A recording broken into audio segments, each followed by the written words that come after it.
Hello, Jacob here once more. Um, I, as I said in the last video I did, I still have a lot of records that I bought that I need to show you or that I haven't shown you yet. And in case you're interested, I'll be trying to shoot. Let's be honest, there are about 30, 40 records in total. I'm gonna try and do them in small sections. I have 11 albums in this section here, which are all jazz records, and I thought that it might be best to split them up into separate videos.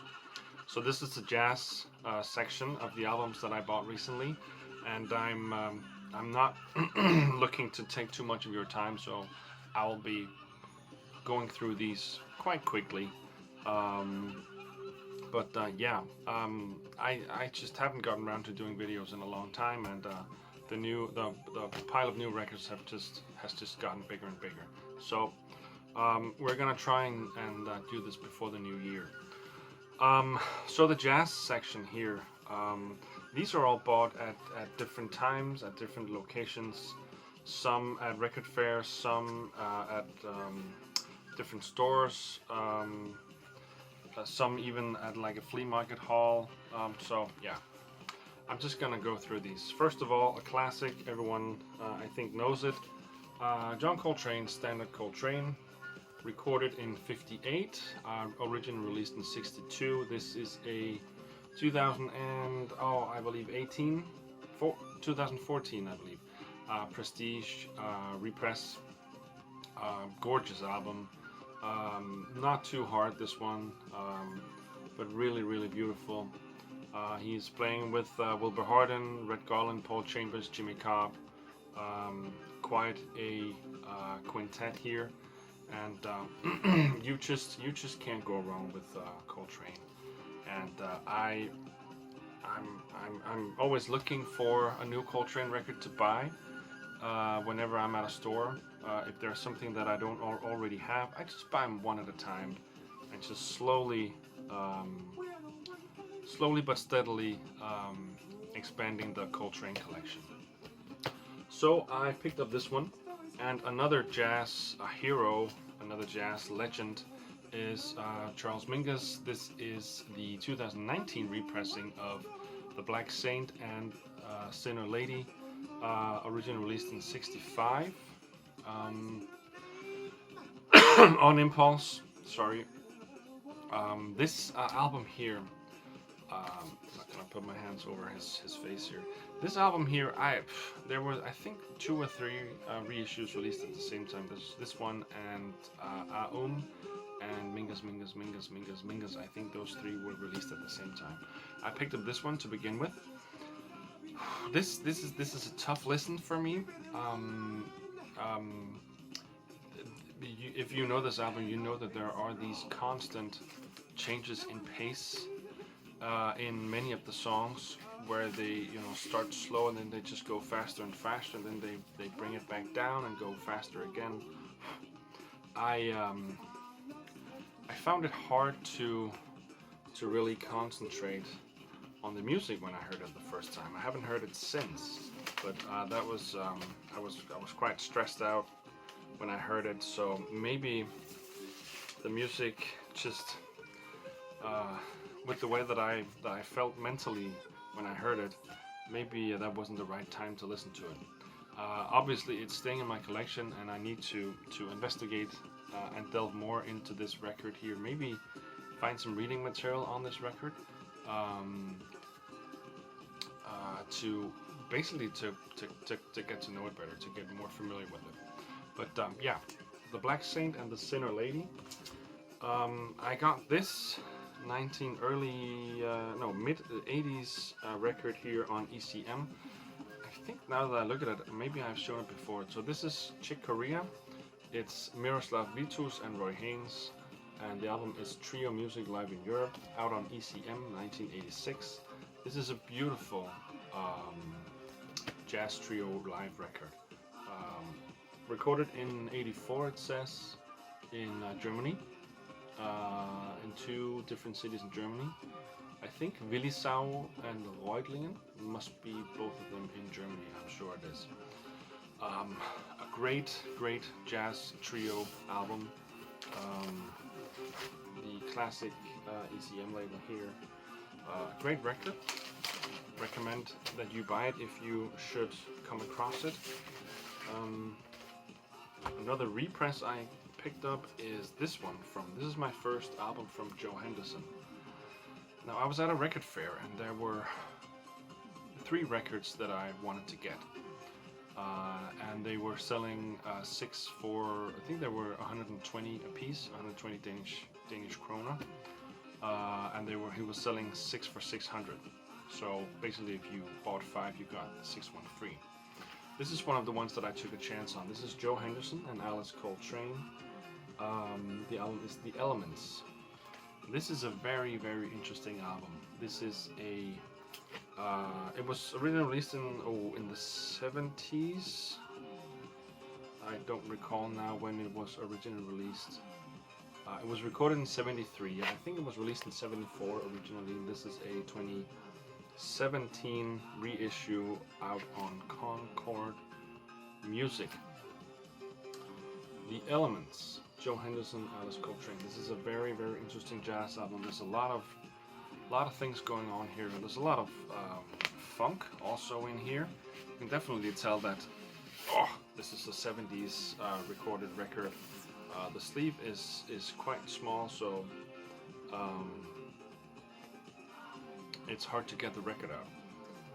This is, like I said, this is a very interesting album. A bit on the well, it's not free jazz, but there's a lot of, I mean, it features Alice Coltrane, so you know that there are a lot of free spirits at least playing on this. Man, this sleeve is tough. It's such a thick cardboard sleeve. Does not leave much room to get a record inside. But with a little patience and a little anger, and maybe not destroying anything, it's possible to get it inside again. An interesting album. Features Joe Henderson, Alice Coltrane, Charlie Haydn, Leon Chancellor, Kenneth Nash, Baba Duru Oshun, and Michael White. So you have a guy playing violin, you have a guy on tabla, you have a guy on percussion. So it says equal parts celestial, fiery, and trance-inducing in nature. The Elements delivers a supremely transcendent musical message, and I could not have said it better myself. If you're into experimental jazz, or jazz that likes to experiment with a little funk and a little fusion too, this is an interesting album. I recommend you getting that. I picked up this one. Jimmy Smith plays the standards. This is very easy listening stuff. Jimmy Smith obviously plays the organ, and he plays on here The Way You Look Tonight, I Cover the Waterfront, Moonlight in Vermont, so classic stuff here. Great record. I picked up this one as well at that fair, and that actually goes for the next 2 ones as well. And this one I picked up purely from the cover. This is The Descendants of Mike and Phoebe, and the album is A Spirit Speaks. So this is a jazz album by 4 of 7 children born to musical parents, Alberta Edwards Lee and the late Arnold W. Lee of Snow Hill, Alabama. The name The Descendants of Mike and Phoebe was chosen to honor their maternal slave ancestors, who are 6 generations removed and are known to have died in Alabama during the Civil War. And it's an interesting album. It has both traditional jazz and has a little free or experimental jazz, and they play really great. These 4 individuals here on the top of the back cover here are the 4 descendants, and then they have a drummer and a percussionist as well, finishing this group here. A great album, interesting album. Only thing that might annoy me a little bit is that the vocals on here are sung by A. Grace Lee Mims, who is a soprano. So she basically sings it like like opera singing. And uh, over the course of the album, it gets a little bit tiring, but um, it's bearable. And there are some instrumental songs on here as well that are all great. But this is an interesting jazz album. Check it out if you have a chance. So now our two Italian albums, or two albums from Italy, and it's by a guy called Piero Umiliani. Now, I did not know about Piero when we started 2019, but I've been listening a lot to a radio program here in Denmark with a guy that plays a lot of Brazilian music, a lot of African music, a lot of Asian music, and also a lot of Italian music. And he's very into Piero Umiliani, who did a lot of music for films, did a lot of soundtrack music in the 50s, 60s, 70s, 80s, and so on. And I got this album called Audace Colpo dei Soliti Ignoti. So this is Piero Umiliani, and with Chet Baker on trumpet. And basically, if you imagine, Piero Umiliani plays the piano, and Chet Baker features on trumpet on 5 songs out of, well, 15 songs. So he's not on every song here. Some of them are sequences, like short pieces of music from the film. And but if you imagine the soundtrack to an Italian movie from the early 60s, this is exactly what this is. A great album, and an artist and composer that I need to get more into.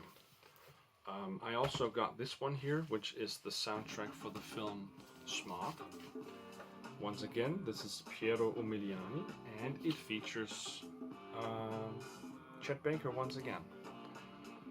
And it features the vocals from a couple of ladies also. So this is from the 1962 movie Smog, and it's a great record. It's a really great record. Once again, early 60s Italian soundtrack music. If you're into that sort of thing, look into this album here, and look into Piero Umiliani. Finally, there are 3 Danish jazz albums. I got this one. If you like jazz and you're not from Denmark, you still might know a very famous Danish jazz bass player called Niels Henning Ørsted Pedersen. Anyways, that's how we say it in Denmark. You probably know him as Niels Henning Ørsted Petersen or something. And that's this guy here. And he plays his bass, and on his album he's joined by a guy called Rune Gustafsson, which sounds really Swedish. I haven't actually looked into that. It sounds Swedish, and this is the album Just the Way You Are. And basically they play a lot of classic jazz songs and other, blues songs. There's Thriller's Gone on here, Just the Way You Are. Jitterbug Waltz from Fats Waller. A lot of different music on this. You never go wrong with records from Niels Henning Ørsted Pedersen. This was released in '81 originally on Sonic Records in England. Niels Henning Ørsted Pedersen also features on this album here I got with the Max Let Quartet, another Danish record. Max Let is this guy who plays the vibraphone, and he has Niels Henning Ørsted Pedersen and 2 other Danish jazz musicians on this one. And also these guys play some of the classic songs like Besame Mucho and On the Sunny Side. So standard jazz stuff, but with focus on the vibraphone and the piano. He also plays that. Max Let. And finally, I got a brand new Danish jazz record. This was released this year. This is the Danish duo called Bremer McCoy, and this is their, I believe, 4th album called Utopia. Now, Bremer and McCoy are a jazz duo. Bremer plays bass and McCoy plays keys and samples and beats and so on. And this is their first international album. They've released 3 albums on a small Danish label, and they've managed to get signed onto David Byrne from Talking Heads, his record label called Luaka Bob, which is pretty amazing for a Danish band or Danish artist. This is just the most calm. It's not easy listening music, but it's just so great to listen to. It's really calm, really chilled, beautiful songs. It's all, if I remember correctly, it's all instrumental, but it's just so beautiful music, or such beautiful music, and I cannot recommend this enough. It says here on the hype sticker, on Bremer McCoy's first worldwide release, the duo of childhood friends from Copenhagen weaves distinctly melodic music of a deep meditative nature. Recorded directly to tape in the band's fully analog studio, Utopia's power lies in its perfectly simple beauty. This is a record to grow with, and I could not agree more. And I think I already have someone in mind that I need to send this record to. Someone that appreciates